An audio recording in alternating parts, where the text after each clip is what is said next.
তার মনের হদিশ থাকে বুকেই চাপা। হ্যালো বন্ধুরা, গুড মর্নিং। কেমন আছো তোমরা সবাই? আশা করছি তোমরা সবাই খুব ভালো আছো, আমিও ভালো আছি। তো এই সিম্পল হাউসওয়াইফ জয়শ্রী নতুন আর একটি ব্লগে তোমাদের সকলকে স্বাগত জানাই। এখন বাজে সকাল 8:30। তো এখন থেকেই তোমাদেরকে সাথে নিয়ে আমার ব্লগটা স্টার্ট করছি। আই হোপ যে আজকের ব্লগটা তোমাদের ভালো লাগবে। সকাল সকাল কি দারুণ না? এই জিনিসটা দেখলে নাকি শুভ। তবে সেটা দিয়ে আজকে তোমাদের দিনটা শুরু করলাম। আশা রাখি তোমাদের দিনটা আজকে খুব ভালো কাটুক। আর এই যে সকাল সকাল অনেকের জন্যই চা বানাচ্ছি। অন্যান্য দিন কি হয়, নিজের জন্য তোমার দাদা ভাইয়ের জন্য বানাই, আর আজকে কিন্তু বাড়িতে অনেক লোকজন। তো সেক্ষেত্রে এই যে সকলের জন্য চা বানিয়ে নিচ্ছি। ব্রেকফাস্ট তো আবার পরে রান্না বান্না হবে। তারপরে যেন জানতে পেলাম যে শুধুমাত্র আমার চা করাটাই সকালবেলা সার হলো। বাড়ি অতিথি আসলেও অতিথিদের জন্য আমার আজকে কোনো রকম কোনো টেনশনই নিতে হবে না।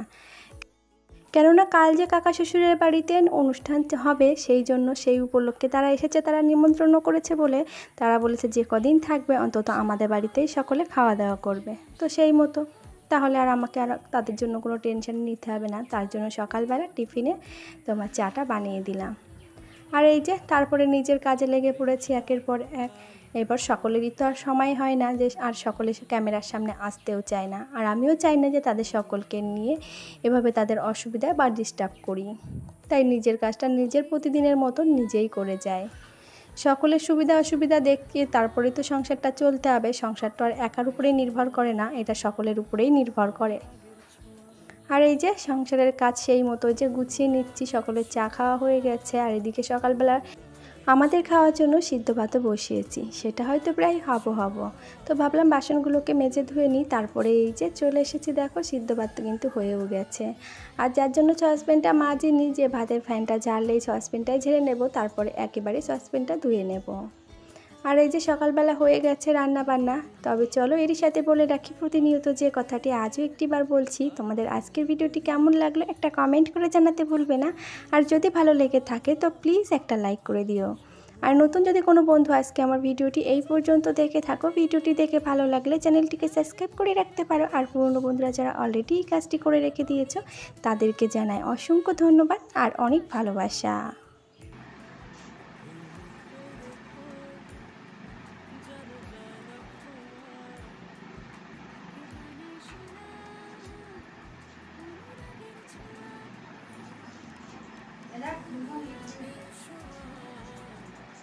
লিখা হয়ে যাবে, ঠিক আছে? তারপরেও আবার বানানগুলো ভালো করে দেখবি।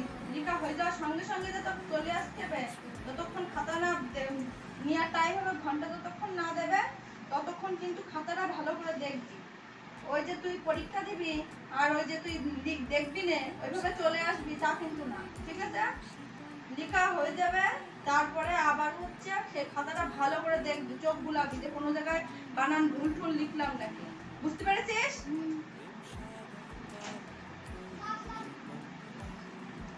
আর ওদিকে আজকে একটা বাবুরই পরীক্ষা, বড় বাবুর।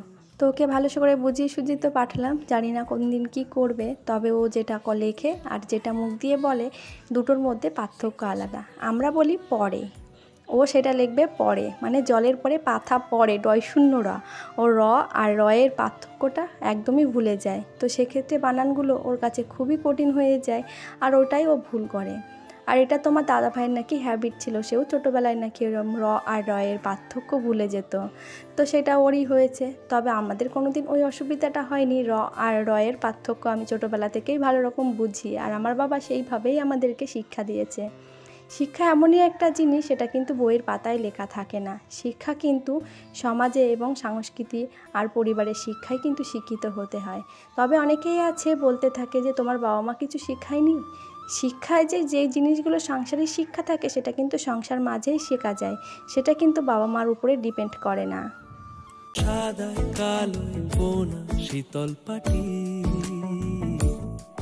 তারি যত্নে উঠোন হয় মনের মাটি। সে যে যত্নে আঁকা, সে যে স্বপ্নে ধোয়া, তাকে বানায় সোনা অনুরাগের ছোঁয়া। আর এই যে আজকে কিন্তু ঘরটা ফাঁকা পেয়ে ভালোভাবেই মুছে নিতে পারছি। অন্য দিন কী হয়, ফ্রিজের সামনেই গাড়িটা থাকে, তো সেক্ষেত্রে এই দিকের পোর্শনটা না খুব ভালো করে মোছাও যায় না, আর অনেকটা অসুবিধাও হয়। তবে চলো একটু কথা বলি। আজকে কিন্তু আমি ভয়েস ওভারটা সকালবেলা দিচ্ছি। যদি তোমাদের কোনো রকম একটু অসুবিধা হয়ে থাকে তো প্লিজ অ্যাডজাস্টমেন্ট করে নিও। আর প্রতিনিয়ত যে সকল বন্ধুরা আমাকে সুন্দর সুন্দর কমেন্ট করে, আশা রাখি বন্ধুরা তোমাদের কাছ থেকে এরকম সুন্দর সুন্দর এক একটা কমেন্ট পাবো, যাতে করে আমি নতুন ভিডিও দেওয়ার জন্য মোটিভেট হই। আর এদিকে দেখো, শুধু সংসার তো করলে হবে না, সংসারে সুখ শান্তি এবং সমৃদ্ধি বজায় রাখার জন্য যতই যাই হয়ে যাক না কেন, কিছু কিছু জিনিস আমাদের কিন্তু নিয়ম মাফিক মানা উচিত। নিয়ম করে যদি সব কিছু টিপস তুমি মেনে চলো, তাহলে কিন্তু তোমার সংসারে সুখ শান্তি এবং সমৃদ্ধি বজায় থাকতে কোনো রকম কোনো অসুবিধাই হবে না। আর সেটাই কিন্তু আমরা ভুলে যাই। আমরা সময়ে অসময়ে নিজেদের ব্যবহারগুলো দুর্ব্যবহারে পরিণত করছি। এমনিতেই আমরা অনেক কিছুই জানি না, তবে যতটুকু যা জানি সেটুকুই যদি আমরা নিজেদের শিক্ষাভাবে ভেবে নিই, তাহলে কিন্তু আমাদের কোনো রকম কোনো অসুবিধাই পড়তে হয় না। তবে ওই যে আমরা বলি সময় পায় না, আমাদের সময় হয় না, কোনটা কিভাবে করতে হয়, কোনটা কিভাবে বলতে হয়। তবে আমি মনে করি ঈশ্বরের কাছে আমরা ভুল করলেও তার কাছে ক্ষমা চেয়ে নিলে সবটাই সমাধান হয়ে যায়।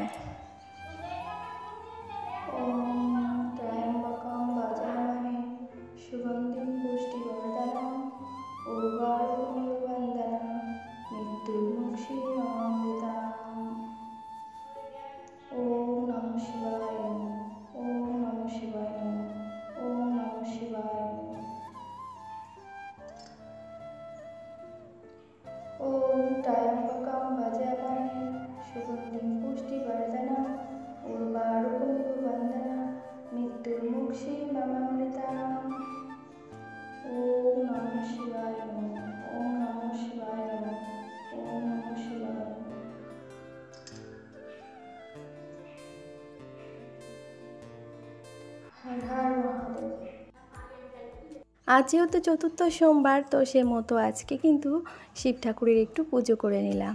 ভোলে বাবা জানি না কতটুকু কি সন্তুষ্ট হবে, তবে আমার আগের দিনকার ভিডিওতে একটা বোন আমাকে কমেন্ট করেছিল যে শিবলিঙ্গে পাতাটা সোজা করে দিতে হয় না, পুট করে দিতে হয়। তবে আমি তখন ঠিকঠাক করে জানতাম না। তারপরে আমি গুরুদেবের কাছে ফোন করে জিজ্ঞাসা করে শুনলাম যে না, যেরকমভাবে গাছের পাতা থাকে তেমনভাবেই ভগবানকে অর্পণ করতে হয়। তাহলে যে আমরা ফুলগুলো দিই, তুলসী পাতা দিই, সবসময় সেটা কেন সোজা করে দিই? তো সেই জিনিসটা সেইভাবে যেমনভাবে প্রকৃতি উৎপন্ন হয়েছে ঠিক তেমনভাবেই আমাদেরকে ভগবানের কাছে সেটা পৌঁছে দেওয়া উচিত। তা না হলে সবটাই কিন্তু উল্টে করে দিতে হয়। তো যাই হোক, সে বোনটাকে হয়তো আমি একটু হলেও বোঝাতে পেরেছি। অনেকে আছে উল্টে দেয়, তো উল্টে দেওয়া কিন্তু কোনো নিয়মের মধ্যে পড়ে না। এমনকি আমাদের এখানে যে পণ্ডিত আছে, ব্রাহ্মণ মশাই, তাদের কাছ থেকেও আমার শাশুড়ি মা শুনে এসেছে, সেও কিন্তু এই একই কথাই বলেছে যে বেলপাতা কখনো উল্টো করে দিতে নেই, সোজা করেই দিতে হয়। তবে সেটা নিশ্চিত বেলপাতা হতে হবে, আর সেটা ভোলে বাবার কাছে পৌঁছে দেওয়ার আগে চন্দন আর মধু লাগিয়ে অবশ্যই নিতে হবে। আর এই যে আজকে কিন্তু একেবারে সিম্পল রান্না বান্না হচ্ছে। ওদিকে আমার শাশুড়ি মা কুমড়ো শাক কাটছেন, আর আমি এদিকে ডাল বসিয়ে পটল ভাজার জন্য পটলটা কেটে নিচ্ছি। আজকে কিন্তু বেশ খানিকটা বেলাও হয়ে গেছে রান্না বান্না করতে। এখন 1:30 মতন বাজে, জানো তো। আজকে রান্না বসাচ্ছি, কেননা আমার ওইদিকে যে নতুন ঠাকুর জামাই হয়েছে সে আবার এসেছিলো, তার সঙ্গে গল্প করতে করতে সময় চলে গেছে, তো সেক্ষেত্রে অনেকটাই লেট হয়ে গেছে। আর নিরামিষের মধ্যে আজকে শুধুমাত্র পটল ভাজা আর তোমার কুমড়ো শাক দিয়ে আমরা খাবো। আর ডালটা বানাচ্ছি তোমার দাদা ভাইদের জন্য। ওই যে ঘটা করে আগের 3য় সোমবারটা পালন করতে পেরেছি, তবে এই সোমবারে নিজের মতো করে আর চেষ্টা করেও পারলাম না। তবে নিজের সংসারে সুখ শান্তি বজায় রাখার জন্য কিছু তো অন্তত টিপস ফলো করা আমাদের অত্যন্ত জরুরি।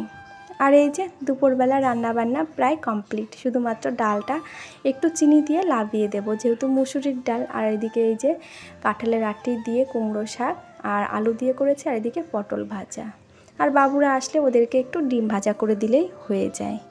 তবে চলো, রান্না বান্না করতে করতে আজকের মতন ভিডিওটি এই পর্যন্তই। সকলে খুব ভালো থাকবে, পরিবারকে নিয়ে আবারও দেখা হবে।